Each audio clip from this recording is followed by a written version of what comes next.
So now we're going to have our readings this morning. Grace is going to bring our two readings, one from the Psalms, one from Mark's Gospel. Thank you, Grace. The Old Testament reading is taken from Psalm 61. Hear my cry, O God. Listen to my prayer. From the ends of the earth I call to you. I call as my heart grows faint. Lead me to the rock that is higher than I. For you have been my refuge, a strong tower against the foe. I long to dwell in your tent forever and take refuge in the shelter of your wings. For you, God, have heard my vows. You have given me the heritage of those who fear your name.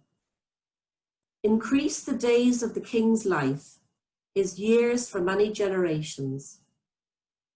May he be enthroned in God's presence forever. Appoint your love and faithfulness to protect him. Then I will ever sing in praise of your name and fulfill my vows day after day. The New Testament reading is taken from Mark 1, 35 to 39. Very early in the morning, while it was still dark, Jesus got up, left the house, and went off to a solitary place where he prayed. Simon and his companions went to look for him, and when they found him, they exclaimed, "Everyone is looking for you." Jesus replied, "Let us go somewhere else to the nearby villages, so I can preach there also. That is why I have come." So he traveled throughout Galilee, preaching in their synagogues and driving out demons. Well, good morning again. Thanks, Grace, for reading that short text from the Gospel of Mark. I really do want to kind of reflect on that little bit, that piece with us this morning. Look, this has been and continues to be a hard time for many of us. It's an isolating time, and human beings we don't thrive usually when we're separated from each other. You know, we're the one moment in creation where God says, "This is not good what I've created." It's this point when he creates a man alone. It's not good for us to be alone, and yet here we are. You know, it's a hard time. It's an isolating time. It's a dark time for some of us, this unplanned solitude. And actually, we're all experiencing varying degrees of solitude. Even in public, you know, in the sense that you're having this mandated, even in public, I'm standing next to you, and yet I'm supposed to separate from you somehow. Withdrawing to a solitary place, even in public. But, you know, for centuries, Christians have sought out these kinds of experiences, actually desired them, in no small part due to this text, which we just read. Very early in the morning, while it was still dark, Jesus got up, left the house, and went off to a solitary place where he prayed. I've been reflecting on this because we're stuck in this kind of middle ground. You know, it's not kind of a full lockdown. It's like this nether world of, yet we're not back to normal, whatever that means. And so the line that's really stuck in my heart and consciousness is this: while it was still dark. While it was still dark. I keep thinking about my own experiences of dark, lonely times. What Ignatius called the times of desolation. What John of the Cross called the dark night of the soul. You know. And actually, I was thinking this morning too about Blaise Pascal's Night of Fire. You know, it's something about that metaphor, that image of just nighttime, the waiting, the in-between from dawn to dawn, you know. But interestingly enough, Jesus' life was full of these dark and lonely moments. And in all of them, for him, he always sought the face of the Father. And when I've done that too, just again reflecting on my own life and experiences, when I've done that in those dark times, sought the face of God, I've not just survived, but I've emerged from it renewed. Now, because of what I do and because of the kind of predictive work that we're into, forecasting and so on, I'm constantly being asked the question, how is the church going to emerge from this time? And of course, when people ask that question, they're typically asking what they mean by the word church is something organizational, something institutional, or something local. Like, how is my church, this building I go to, this collection of programs, how is it going to emerge? And I do have a kind of answer to that question, but really, the church isn't those things, is it? The church is people. And so the answer to the question of how we will emerge from this time is closer to us than we realize. I mean, how is the church going to emerge from this time of solitude and isolation, even sadness and loss? As you do. In other words, how will you emerge from it? How will I emerge from it? So too the church. If we emerge rested, rejuvenated, focused, inspired, so too will the church. If we emerge exhausted, distracted, worst case scenario, apathetic, so too the church.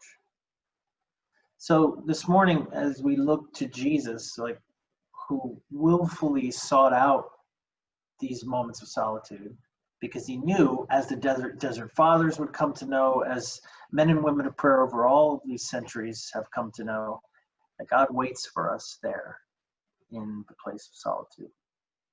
And so just from this little snapshot, how does Jesus emerge? There is like a template for the dawn, for life beyond the dark night. So just 4 little observations I would offer as a kind of devotion this morning. First, I think he emerges with a renewed intimacy with God. So I don't think Jesus goes off to pray just to get answers, as some kind of means to an end. Sometimes that is the way we think about prayer. He doesn't get up early in the morning just to be an overachiever, to beat everyone to the punch, to be the early bird getting the worm and so forth. This is one of the great secrets of prayer, actually. Jesus prays because he misses his Father, because he loves and yearns for communion and conversation with his best friend. I had the privilege of writing a book some years ago with my childhood best friend, who's gone on to lead a pretty big church in the US. And he's very gregarious. I'm introverted, he's extroverted. He's always going. He's very, very ambitious. He's just frenetic, a million miles a minute, and the most extroverted person I've ever met. He just always wants to be with people. Stephen will appreciate this. He would preach 2 services in the morning, then take a small break, preach another service, then he would go and play volleyball with non-believers in the afternoon, and then come back and preach 2 more services. I as an introvert, I just can't imagine the energy output that required. And this is just the kind of person he is. And yet, he has the greatest prayer life of anyone I know. He spends more time alone in prayer than anyone I know. And actually, while we were writing this book, we took a 5-day holiday or time away to be together and to write. And I saw him every morning wake up before me and for 2 hours just be out there on this dock praying. And I couldn't wrap my mind around it. So I finally cornered him and just said, listen, Mike, I don't understand. You're the most extroverted person I know, and yet you have this incredible, private, quiet, solitude, isolated prayer life. How is that possible? You who hate to be alone can spend so much time alone. And of course, his answer, which still reverberates in my heart today, he said, Brian, it's because I'm not alone. I mean, the real secret of prayer is that it isn't solitude. It's actually intimate communion and relationship with a person who is probably, well, certainly the most life-giving relationship we have. That's the first thing. The second thing is that he emerges with a no. he emerges with some no's. And this is what I mean. In other words, there's this line, everyone is looking for you. You know, Simon and his companions come and say, everyone's looking for you. In other words, there's all this pressure on him to do things that other people want him to do. And actually, if you, just to this point in the book of Mark, there's already so much success in terms of like people coming to him. Everywhere they go, the doorway of every house he's in is just packed with people looking. I mean, in that regard, you know, in terms of popular response, you couldn't hope for something better. But it's true for all of us. There are demands on all of us, burdens that are not actually something God is asking us to carry. Expectations of people who are not meant to be mastering us, and yet they do. And do you ever make them wait, you know, like Jesus does in this? Actually make certain expectations wait on us, or even say no. And I think it's from the confidence of solitude that Jesus is able to brush those very strong social pressures aside. And for each of us to think even today, well, first to know what those things are, which we're actually supposed to say no to. We should stop doing.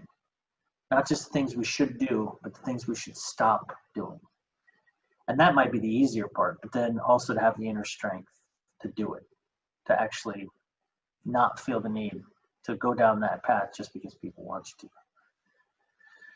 Third, he emerges with new direction. That line, let's go somewhere else. Man, I just think fresh ideas are like the springtime of the soul. We live off of new ideas. Little changes that we make because we think we're excited, because we think there's something new on the precipice of our lives. This is sort of the currency of hope, really. And we need to hear Jesus tell us to try new things, to do something new, to turn, to go in a new direction. I mean, when was the last time you changed direction because of what you sensed you were hearing from God? You have a pattern. We all have patterns. But when was the last time you deviated from that pattern? Not because you had to, and not because it was even necessarily logical, but because you sense God leading you to do it. If it's been too long, it could well be because there hasn't been the luxury of solitude, the dreaming, and the listening to the leading of God that comes from it. And then lastly, fourthly, and maybe most importantly to me, for me, is this idea that he merges with clarity on his personal mission. He says, so I can preach there. That is why I've come. I mean, I can tell you, to be able to say that, to be able to say with clarity, that is why I have come. I barely know of another concept in sort of Christian thought that is more universally accepted by Christians. This idea that we all have some kind of calling from God to do something. That is also equally so universally unknown to us. In other words, we all agree and believe in this idea that God is probably giving us assignments or called us to something. We have some sort of destiny or design in who we are. And yet I rarely bump into people that can put words on that. And some of the work that I've done is to actually help people discern their calling and just how difficult it can be, even though people believe that it's true and believe that it's out there for them, and they can go decades without being able to describe or to define that thing. Everyone thinks they have one, but we can go decades without clarity on what it actually is. What if we were to emerge from this time of solitude having prayed like never before, having drawn close to Jesus, and having listened to the voice of God for us individually? What if we were emerged from this time of solitude knowing exactly what we should stop doing, to be unshackled, frankly, from certain behaviors or people or expectations that are not at all what God has called us to do? And then also knowing exactly what our part is in the mission of God and is meant to be. And what if, when the world opens up again, We see a burst of creativity and agency and clarity on the part that we know we're supposed to play. And I can tell you what would happen to Dundrum Methodist Church. It would be revolutionized by your newfound clarity. You would find yourselves needing a new form of the church that allows you to chase that calling. You would need a new kind of leadership to coach, support, and collaborate with you. You need different resources, different structures to integrate the expressions of the church which emerge through and around you. And then the church itself would reform to fit the shape of your calling and conviction, because the church is and always has been and always will be people. It's you. And if you want to know what revival in Ireland looks like, from my point of view, it looks like God's people engaged in mission, all of them, because they're overwhelmed with a revelation of the love of God. You see, this is what happens to the person who spends enough time gazing upon the face of Jesus, spends enough time in the presence of God. You are moved by love. That's the seminal, ubiquitous, common experience of being in the presence of God is love. In two sort of movements. One, the first one is that he loves me. And how could that possibly be? And the overwhelming sense of like, it's true. He really beholds me with affection. And just how liberating and extraordinary that can be. But the second revelation is right behind it. And he loves them too. Everyone who doesn't know him, everyone who's far from him, everyone who's lost or lonely or in need. Also, the fullness of the heart of God is expressed in his yearning for them to come home. There's a call to come and a call to go. It's not that complicated, actually, the Christian life. To come to Jesus and then to go to those who need him, so that they can come to Jesus and do the same. The first revelation of love of God heals you. The second means to heal the world. I don't know if you remember that old Liam Neeson movie. I was just thinking of it recently, that Liam Neeson movie called Taken, which is, he's I don't know, he's some sort of secret agent, guy, and his daughter is taken, his teenage daughter is taken.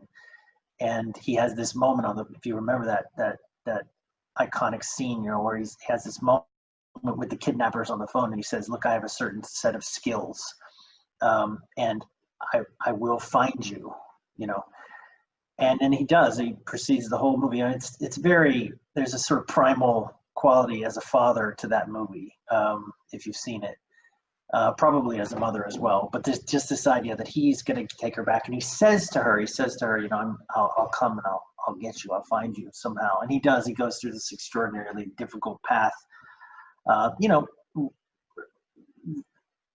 exacting vengeance along the way. But then there's this scene at the very end which always moved me, where he finally gets to her through all these obstacles. He finally finds her, gets to her, because she's involved in like a sort of a human trafficking ring or something now. And he finds her on this boat. She's on this kind of yacht, and she's just in shambles and barely conscious. And she says to him, her father, you came for me. You really came for me. And he says, I said I would. And that always just puts chills down my spine, because it just makes me think of this, something in that is a metaphor for the love of God, the commitment of God. He said he would come for us, and he did come for us. But to understand that is also understand somehow the heart of God that he's put inside of us. I think about, what about her? There is no follow-up to the story, to that movie. But what about her? What would happen next, in real life? What should happen next? What's the sequel meant to look like? What do saved people do? People that have been saved, loved like that. That the love of the Father would be so strong that it would cut through any obstacle to get to you, to find you and to save you, because he promised that he would. And nothing would stop him from doing that. And then to discover that you love that way, that you've not only been rescued from some kind of terror and torture, but actually you've been loved that way, so completely, so utterly. What do saved people do? Do they just sit back in the glow of being the recipient of that kind of sacrifice and concern, while we know that there are others still out there, just as lost, just as vulnerable?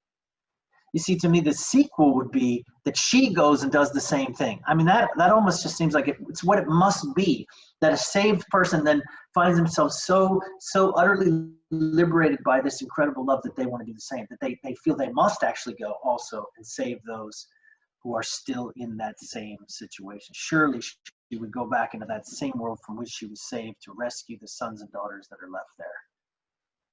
And if you can understand that, the sequel to Taken, then you can understand the centrality of mission in the church and how the fire of mission is meant to seed the growth and life and integrity of the church in our time and always. He comes for us. This is the first incarnation, but he sends us to them. This is the second incarnation. In a very real sense, only you can do that. To know that reality is to know the love of God in a new way. To know that is also to know your own significance in a new way. And to know this, I think, is to emerge from solitude with a gift so great, it would reshape our churches for a generation. So if it's okay, I'd like to just pray for you and bless you, and maybe invite each of you personally back into the presence of God yourselves, maybe to receive the same kind of word. So let's pray. Intimate God, you know each of us by name, and you have called each of us by name. And Lord, I just want to let that sink into our souls this morning. You know us. It's not just that you love humanity as some sort of generalized concept. You love individual people. You love me.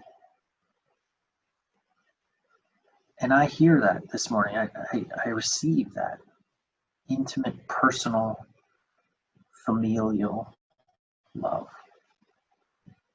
But also, Lord, it means you love all the ones that are not on this call, all the ones who live in our neighborhood, our neighbors, our colleagues, our family members who are far from you, who feel lost and alone and afraid, who struggle with addiction and mental health issues, who struggle to believe they matter to anyone, who are contemplating this morning. All over this island, there are people contemplating ending their own lives because they don't have anything to live for, and you love them too. And would you give us a fresh revelation of both of those connotations of your great love? And would you give us, Lord, clarity in what part we're meant to play, who we're not supposed to be bothering with, and who we're meant to be giving our lives to. And Lord, would you give us the luxury of time with you? And if there is a way to somehow turn this strange time, which feels forced and unfair in some ways, into a season of prayer and discovery, and yearning and remembering and new vision, or do that miracle. I bless these people, their church, whose reputation has gone before them, Lord. Even everything I've ever heard about this church from the people that I've interacted with is beautiful and a tribute to you. But I pray that you would multiply their gifts and their greatest gift of all, which of course is you. And so I bless them, Lord, in Jesus' name. Amen.